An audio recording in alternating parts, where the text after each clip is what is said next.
Welcome back to Slow Bells. Hey, it's laundry day, can you tell?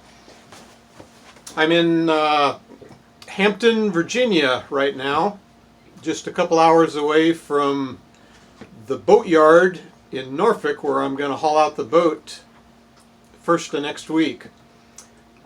I have finished up the North Carolina portion of the Great Loop, and I've got some pics I want to show you.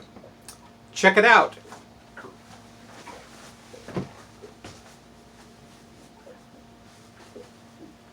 We left the Dismal Swamp Visitor Center mid-morning and headed north along the straight as an arrow Dismal Swamp Canal. The locks at either end of the canal only open 4 times a day, so we timed our departure from the visitor center to arrive at the northern lock early enough to have some lunch before locking through.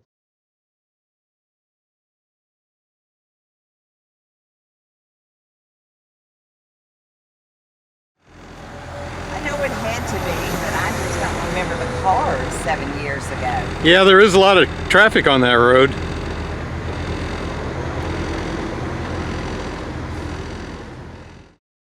We arrived at the bridge near Deep Creek Lock with plenty of time for a little lunch. While we waited, Tommy and Les walked to a Food Lion grocery store, conveniently located near the bridge. We discovered that the Dismal Swamp lock tenders do double duty. They not only operate the locks, but they also operate the drawbridges located next to the locks. Once through the locks, it's a short trip down Deep Creek to the Elizabeth River. Normally, a northbound ICW boater would hang a left turn at the Elizabeth River and head towards downtown Norfolk, Virginia. However, we were a little ahead of schedule and decided to make a side trip to another lock located at the town of Great Bridge.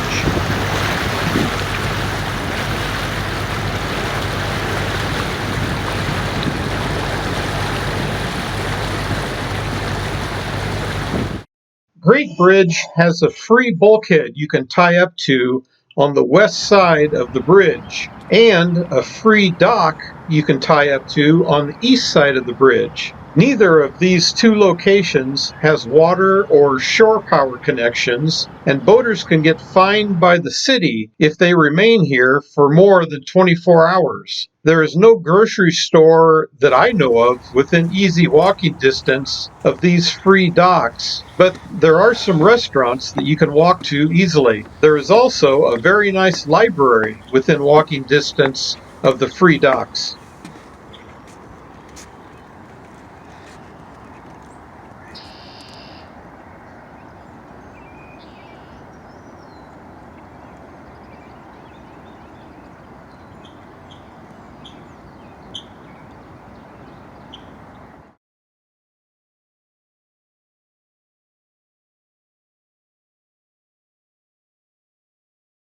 This is typically what a piling looks like after I have tried to tie up to it.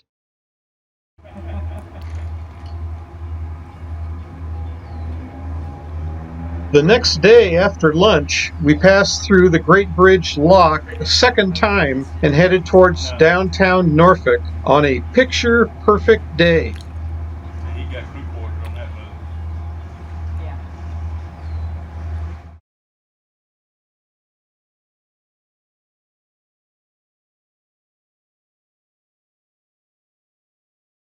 These custom boat stickers seem to be the current rage if you are into graffiti on the lock walls.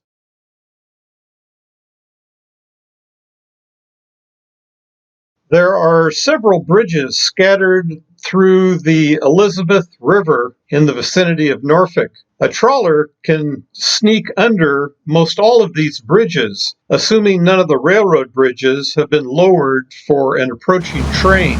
Sailboats will be a little more bridge challenged, but fortunately many of the bridges have 65 feet or more of vertical clearance.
We anchored for the night off Hospital Point, which is right next door to Tidewater Marina. This is a fairly exposed anchorage, but in nice weather, it is a delightful location to watch the parade of commercial traffic pass along the downtown Norfolk waterfront. I was told there was a water taxi that would give a boater easy access to Norfolk, but I never personally saw any sign of the water taxi while we were anchored there.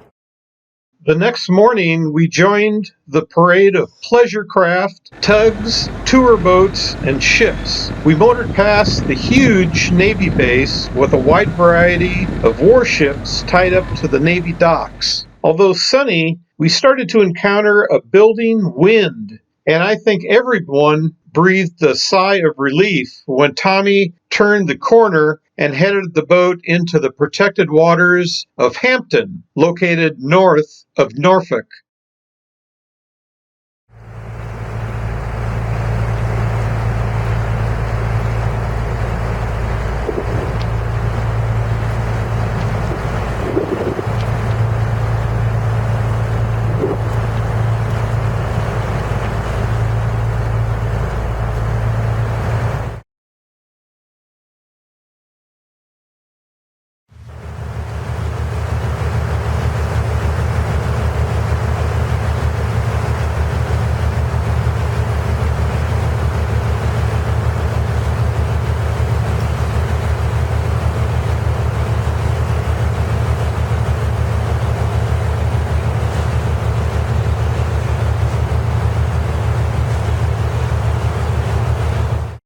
In Hampton, it was time to say goodbye to my shipmates, Tommy and Les, as they started the long car journey back to their home in Alabama. I remained tied up to the Hampton Public Piers for 2 nights. Hampton is a nice town to walk around in, with an impressive air and space museum just down the street from the Hampton Public Piers, and a generous supply of restaurants to choose from. I was also able to do dinner with my buddy Joe, who had worked with me at the Navy base before we both retired. On a cloudy Saturday morning, I pulled out of the Hampton Public Piers, took on some fuel at Blue Water Yachts, and made an uneventful 2-hour trip to Norfolk's Little Creek Inlet, which is located near the mouth of the Chesapeake Bay. There is another, smaller Navy base here, and also a number of marinas. I would be going to Cobb's Boatyard in the Little Creek Inlet to have my boat hauled out of the water for a few weeks of boat maintenance chores. Let the fun begin. Now that we've got slow bells safely on the hard, I wanted to spend a few minutes passing on what I learned about NEMA Networks last winter.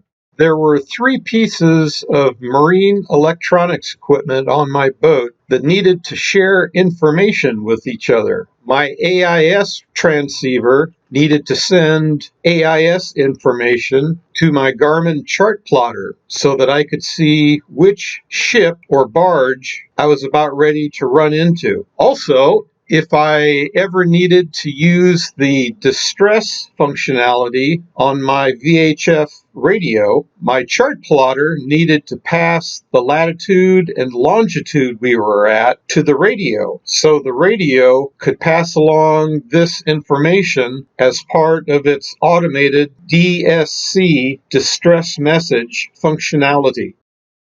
On a pleasure boat, the way you share information between electrical instruments is through a NMEA network, often referred to as a NEMA network. It turns out there are 2 types of NEMA networks common on boats. The first network, the NEMA 0183 network, is the older of the 2, and it's the harder to deal with. So naturally, I ended up messing with this more difficult network. The other network, the NEMA 2000 network, is sort of the new and improved version. It's going to be easier to work with, but it's going to be more expensive to implement. I'll talk about that in a little bit. But first, let me tell you what I learned about the older NEMA 0183 network.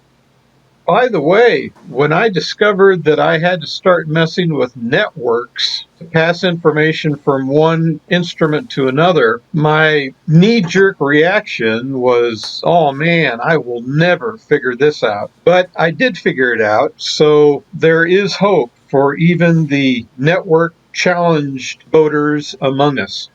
One of the first things I learned about my future NEMA network is that there would be talkers and listeners. For example, if the chart plotter needed to send latitude and longitude information to the VHF radio, the chart plotter would be the talker. And so you would be using the data transmit wire on the chart plotter. The VHF radio, in this case, would be the listener. So you would use the VHF's data receive wire. To make this network happen, you would simply connect the chart plotter's data transmit wire to the radio's data receive wire, the same way that you would connect two 12-volt wires. In the worst case scenario, you could just twist these two wires together and put some electrical tape over them. But it'd be better if you crimped them or added them to a terminal strip, similar to a good quality 12-volt electrical connection.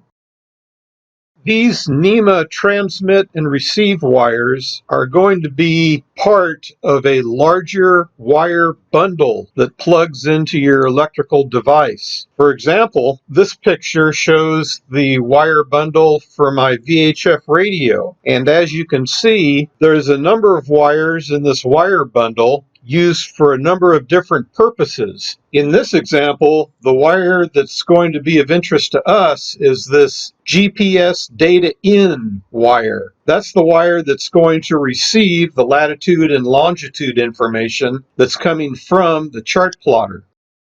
Since I had three devices to connect on my network, the chart plotter, the VHF radio, and the AIS transceiver, I had three wire bundles to deal with. The individual wires in each bundle are all going to be different colors to help you keep them straight. So the challenge becomes, which wire in which bundle do you connect to the other wire in the other bundle? To figure this out, I use kind of a three-step process. Step one was, for each bundle, I separated the NEMA wires from all the other wires in the bundle. The second step was to figure out for each wire that I was interested in, which of these wires were transmit wires, which were the talkers, and which wires were receive wires, which wires were the listeners. And the final step is to connect the listener wires to the talker wires.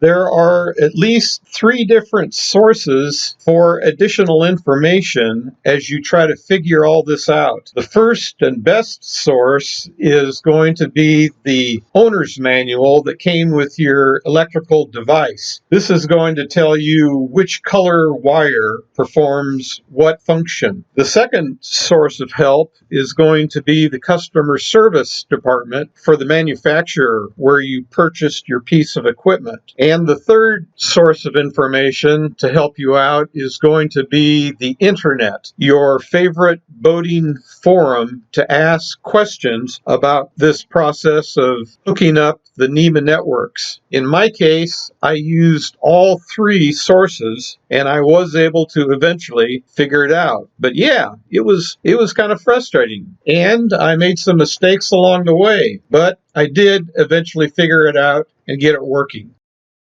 Now, let's talk about sharing the same data over a NEMA 2000 network. The cool thing about this network is that you never have to worry about whether the green wire connects to the blue wire or the purple wire. This is an example of the world's most brain-dead NEMA 2000 network. There's just a single T, and it has a terminator on both ends. The combination of the T's and the terminators are often referred to as the backbone of the network. Your NEMA 2000 network is going to need a little bit of power, so the purpose of this lonely T is to connect it to your boat's battery. This particular example is so brain dead because it doesn't do anything. It's sort of like having a bunch of telephone lines, but no telephones connected to the telephone lines. So let's add some telephones next.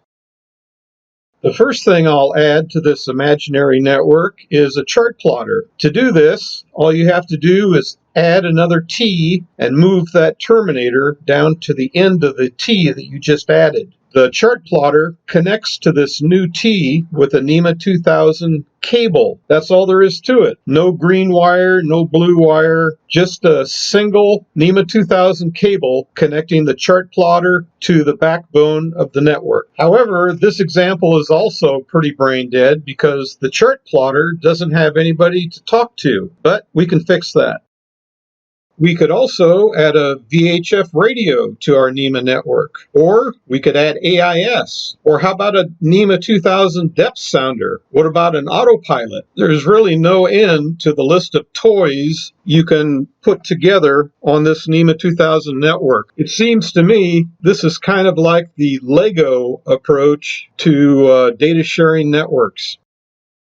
Before I wrap up this discussion of NEMA networks, let me throw in a couple other tidbits of information. Number one would be to take advantage of all of the great YouTube videos that describe how NEMA networks work and how to put them together. Number two, I would say that although the NEMA 2000 network is going to have a faster data transfer and it's going to be easier to put together, you should be aware that the individual NEMA 2000 components are going to be more expensive. I'm talking about all those T's and terminators and NEMA 2000 data cables. Number three, for the 0183 network, that's the old-fashioned one, watch out for the baud rate. The baud rate is basically the speed that the data is transferred between the talker and the listener. If those two guys aren't talking and listening at the same rate, the network connection is not going to work. So if you're finding two instruments that are not talking to each other, maybe you can adjust the baud rate of one of the instruments, although not all instruments allow you to adjust the baud rate. Sometimes you're just stuck with whatever baud rate they give you. The fourth and last thing I would say is that before you start spending any money on all these exotic networks, be sure your equipment can support the network you want to install. Some of the more modern equipment will support either the 0183 network or the 2000 network. Some supports only one of these two networks, and some of the older equipment, like my old VHF radio up at the upper helm, that thing won't support either network. So I guess, as always, do your homework first.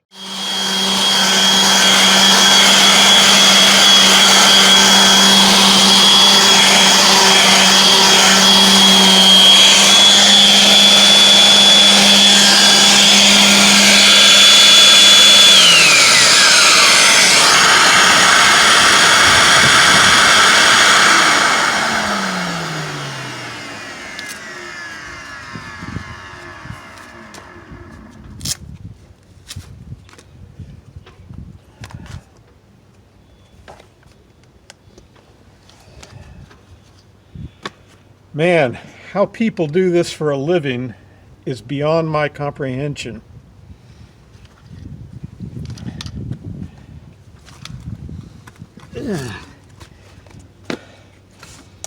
I'm at Cobb's Boatyard today in Norfolk.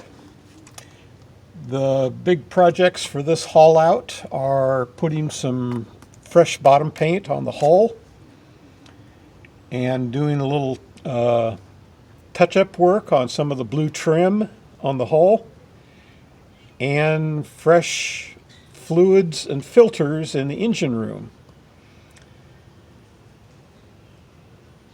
Yeah, those are the big things. I've got 2 or 3 weeks to get that done, and I think that's a doable thing. I guess you now know everything that I know about NEMA Networks, which is not saying much, but maybe it's a starting point if you've been wondering about what they're all about. Check out the stuff on the internet. It's much better than the introductory material that I gave in this video. I guess next time I see you, I should be somewhere on the Chesapeake Bay, heading up north towards the C&D Canal. Should be interesting. I'm looking forward to it. Later.